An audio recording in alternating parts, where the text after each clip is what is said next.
जय Hind dear student, आप देख रहे हैं पीएस सनराइज इंस्टीट्यूट। साथियों, एसएससी जीडी के बारे में आज वीडियो में बात करने वाला हूं।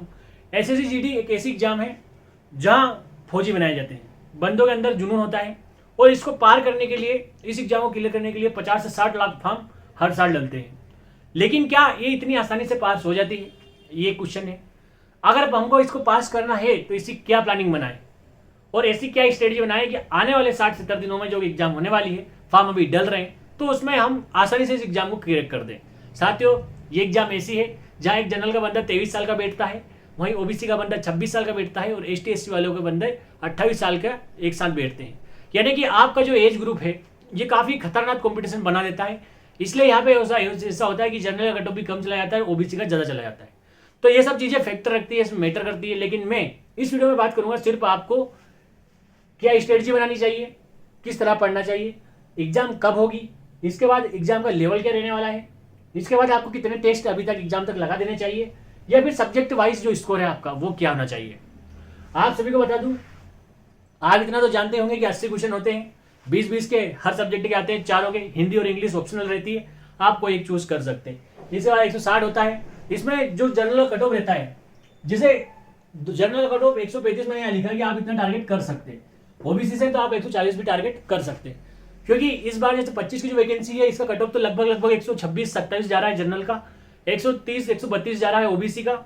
तो इस तरह ये, और इससे पिछली बार जब 24 में हुई थी तो उसका कट ऑफ गया था जनरल का 144-145 समथिंग, और जो ओबीसी का गया था वो 146 के समथिंग गया था। तो यानी कि यहाँ ओबीसी का कट ऑफ हमेशा ज्यादा जाता है, ठीक है, क्योंकि उनको रजिस्ट्रेशन मिलता है और 23 साल के बाद ओबीसी जनरल वाले फॉर्म नहीं भर पाते।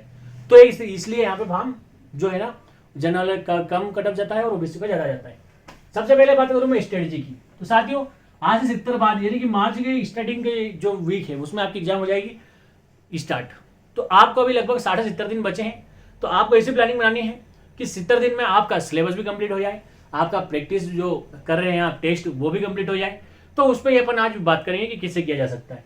इसके बाद एग्जाम कब होगी तो मैं बता दूं आपको मार्च में हो जाएगी, आपको कोई इसकी टेंशन लेने की जरूरत नहीं है, क्योंकि एक महीना लेट फॉर्म आए हैं। तो हर बार जो जनवरी-फरवरी में स्टार्ट होने वाली थी एग्जाम वो इस बार मार्च में जा चुकी है, यानी कि मार्च की स्टार्टिंग में आपको एग्जाम देखने को मिल जाएगी। लेवल इसका हमेशा मॉडरेट रहता है, कभी कभी होता क्या है इजी हार्ड। तो जो इसका पैटर्न चलता है कि एक साल इजी देंगे, एक साल हार्ड देंगे। तो जो 24 वाली थी वो इजी थी, 25 वाली उन्होंने हार्ड दी। तो इस बार जो 90% चांस है कि इस बार आपको इजी देखने को मिलने वाली है एग्जाम का लेवल। इसके बाद टेस्ट प्लान, आज से लगभग 70 दिन बचे हैं। तो आपको मैं ये उम्मीद करता हूं कि आप 70 टेस्ट दें। ऐसे एक टारगेट बनाइए, अगर आप पूरे कंप्लीट कर चुके कोर्स वोर्स सब कुछ पढ़कर, तो आप 50 से प्लस टेस्ट जरूर लगाएं एनी हाउ कंडीशन में, क्योंकि इसमें मैटर नहीं करता है कि आपको क्या आता है क्या नहीं आता है, इसमें मैटर करता है कि आपकी प्रैक्टिस कितनी है। जीडी निकालने के लिए जुनून की जरूरत होती है। जीडी एक ऐसा जुनून है जो प्रैक्टिस के दम पर निकलता है, ठीक है। तो आपको यहाँ सबसे ज्यादा जरूरी होती है प्रैक्टिस। तो आप कम से कम 50 से प्लस टेस्ट लगाने का टारगेट रखिए। इसके बाद में एवरेज स्कोर सब्जेक्ट वाइज, ठीक है। अगर आप मैथ्स में कमजोर हैं और इसके बाद भी आपको 17 इसमें टारगेट करना पड़ेगा। 17 अगर आप टारगेट करते हैं मैथ्स में तो एकदम बहुत बढ़िया स्कोर है, क्योंकि हर बच्चा 20 में से 20 नहीं कर पाता है, किसी का कोई सब्जेक्ट स्कोर वीक रहता है। रीजनिंग में आप आसानी से 20 कर सकते हैं, एक मान लीजिए सब्जेक्ट है इसमें रीजनिंग, जिसमें आप 20 में से 20 कर सकते हैं। लेकिन क्योंकि एग्जाम का प्रेशर रहता है, इसलिए मैं मानता हूं कि आप अगर इसमें 19 भी कर देते हैं तो इतना आप टेस्ट में कर रहे हैं तो आप बहुत सही जगह जा रहे हैं, आप बहुत सही सेफ स्कोर में। हिंदी की बात करी जाए, बंदे इसमें भी 20 में 20 करने का दम रखते हैं, बहुत बोलते हैं। लेकिन मैं समझता हूं कि मैंने कई स्कोर बच्चों को देखा है पिछली बार, उनके 145 नंबर हैं, लेकिन उनके हिंदी में 20 में से 20 क्वेश्चन सही नहीं है। कई बंदे ऐसे हैं अभी जो 25 की वैकेंसी में भी हैं मेरे पास, जिनके नंबर बहुत अच्छे हैं, किसी 130, 128, 132, 135 इतने भी है, लेकिन उनका हिंदी में 20 में से 20 क्वेश्चन सही नहीं है।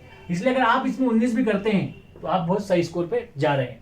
इसके बाद आप जीके का आप 15 आप एवरेज रखना पड़ेगा। एक जीके का कहां से पढ़े, जीके में बहुत सारे प्लेटफॉर्म है, लेकिन आप स्टैटिक ज्यादा स्टैटिक पढ़े तो आपको ज्यादा फायदा होगा, क्योंकि लगभग 12 नंबर का इसमें स्टैटिक आता है एनी हाउ कंडीशन में, 1 नंबर या 2 नंबर की साइंस आती है। इसके बाद बात करी जाए करंट अफेयर, 1 से 2 क्वेश्चन आपको करंट अफेयर के देखने को मिलते हैं। तो लगभग मोटा और बाकी 2-4 क्वेश्चन ऐसे आते हैं जो बनते ही नहीं है, कहीं से भी कुछ भी पूछ लेते। बाकी आपको टारगेट करना चाहिए इसमें करंट अफेयर, आपको स्टैटिक इसमें कवर करना पड़ेगा। स्टैटिक आप इसमें पकड़ के चलिए, स्टैटिक को कहां से कुछ भी जैसे नृत्य हो गए ऐसे टॉपिक आप छाट लीजिए प्रीवियस ईयर से, आप अगर कोशिश करेंगे तो मैं वो एक जो जीके का टॉपिक रहता है कि यहाँ से आप पढ़िए जीके, वो भी वीडियो बना दूंगा। लेकिन कब बनाऊंगा, जब कोई मुझे सजेशन दे कि भाई आप इस पे बनाओ, आप जीके का जो टॉपिक है एसएससी जीडी के लिए उसके वीडियो बनाओ, तो मैं बनाऊंगा, तो उसके भी मैं टॉपिक वाइज बना दूंगा। लेकिन आप इस पे ध्यान रखना, आप स्टैटिक आपका बहुत मजबूत होना चाहिए। 15 क्वेश्चन का टारगेट है अगर आपका। और एक चीज उसमें और रहती है, आप 60 में से 80 में से 80 भी अटेम्प्ट कर सकते हैं, क्योंकि यहाँ पे 0.25 की नेगेटिव मार्किंग रहती है, यानी कि नेगेटिव मार्किंग ना के समान है। आप इसमें समझिए कि ना के समान नेगेटिव मार्किंग है, तो इसलिए हमेशा आप इसमें पॉजिटिव रहिए और तैयारी करते रहिए। आपके स्कोर अगर आप आज के कंडीशन में आप इसमें अगर 120 के आसपास ला रहे हैं आज यानी कि इस तारीख को जो वीडियो देख रहे हैं, जब तक 120 ला रहे हैं तो आप बहुत सही स्कोर पर हैं। आप अपने 20 नंबर 25 नंबर आसानी से बढ़ा सकते हैं, बस आपको प्रैक्टिस की जरूरत है। हिंदी में आप विशेष ध्यान रखें, अगर आपने हिंदी को हल्के में लिया तो बहुत समस्या हो जाएगी। मैं आपको इस वीडियो के माध्यम से बोलना चाहता हूँ, हिंदी को बिल्कुल हल्के में मत लेना। बार बार लुसेंट ले आना हिंदी की, उसको बार बार रट देना, पढ़ देना, बार बार कोशिश करना, भयंकर प्रैक्टिस करना, ठीक है। तब जाके कहीं ना कहीं हिंदी में आप 19 से 20 टच कर पाएंगे। रीजनिंग की तो आप टेस्ट लगाएंगे तो उससे कवर हो जाएगा। मैथ्स आप जहां से भी पढ़ सकते हैं पढ़िए, लेकिन आपका टारगेट 17 क्वेश्चन होने चाहिए, ज़्यादा हार्ड रहता नहीं है, इजी आने वाला है, इसलिए आप आसानी से अगर कर पाएंगे। वीडियो पसंद आए तो लाइक करना, चैनल को सब्सक्राइब करना। जल्दी मिलेंगे एक वीडियो के साथ। जय हिंद, जय भारत, इंकलाब जिंदाबाद।